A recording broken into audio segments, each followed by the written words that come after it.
We've talked a lot about the higher cost of living with big chunks of paychecks going towards things like food. Now we are learning through a new report, a growing number of Canadians are consuming food that should be discarded because they can't afford to waste it. Sylvain Charlebois is the author of that report and the director of the Agri-Food Analytics Lab at Dalhousie University. What more can you tell us, Sylvain? Thanks for joining us about your findings here.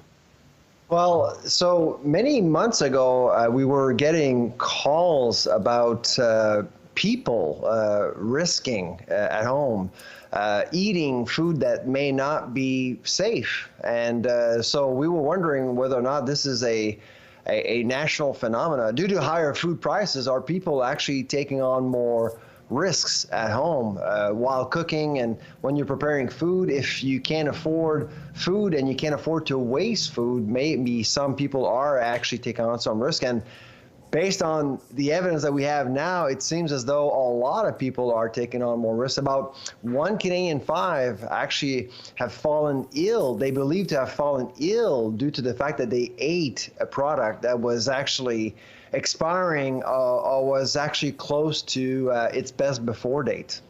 And were you able to assess at all if people were consciously making that decision or even possibly had been ill and yet were sort of continuing to eat this way just because of some of the concerns about cost? Yeah, it's a good question. Of course, we didn't really look at all cases very closely.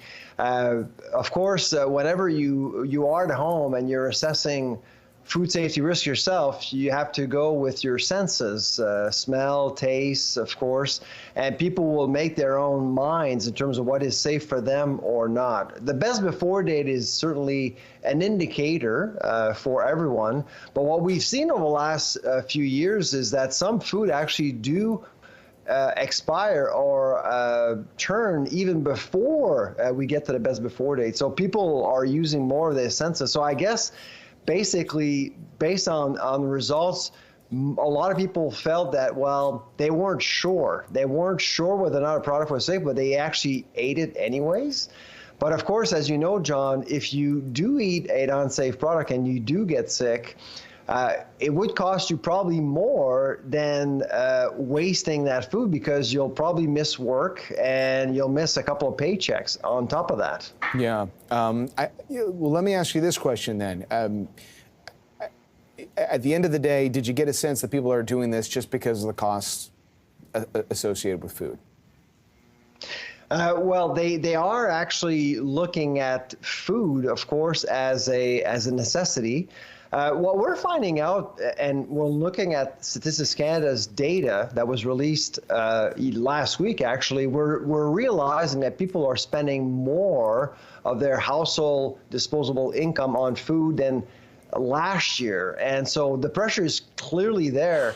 And on top of that, people are very careful in terms of how they spend their money on food at the grocery store. So when they come home, they see food very differently than just a few years ago. They see it as an asset, making sure that they can actually use it optimally as much as possible. So there's a lot of thinking at the end of the day, it sounds like, whether it's what people end up buying or how long they're willing to sit with something that maybe has a best before date because of the food price reality. Did you notice any trends among population, like age groups of Canadians? That was probably the most alarming part of our survey. Gen Zs and millennials, we've seen more of that group getting sick due to the fact that they actually risk more. And to a certain extent, John, it makes sense a little, because millennials are in their economic prime, so they are spending a lot, and they are really the one group that has actually been impacted the most by inflation right now and higher interest rates. So I'm not overly surprised to see that happen because of what's going on with food inflation. But the bottom line, John, is this: I think our relationship with food has changed, and therefore the way that people assess risks at home has also changed as well. And how does this influence the relationship between you and the provider of the food, right? You've joined us many times before to talk about the grocery stores who often feel like they're on the defensive, and maybe there are considerations in the economic pie, like they don't decide what level interest rates are and how that potentially squeezes the amount of money you've got and what percentage ends up going to food. And yet, if you guys do a detailed study that finds that more Canadians are getting sick eating food because it's too costly to go out and buy new food, what are the food providers supposed to make of something like that? I think grocers are actually adapting to a different market, a more frugal market, of course. You're seeing more private labels out there.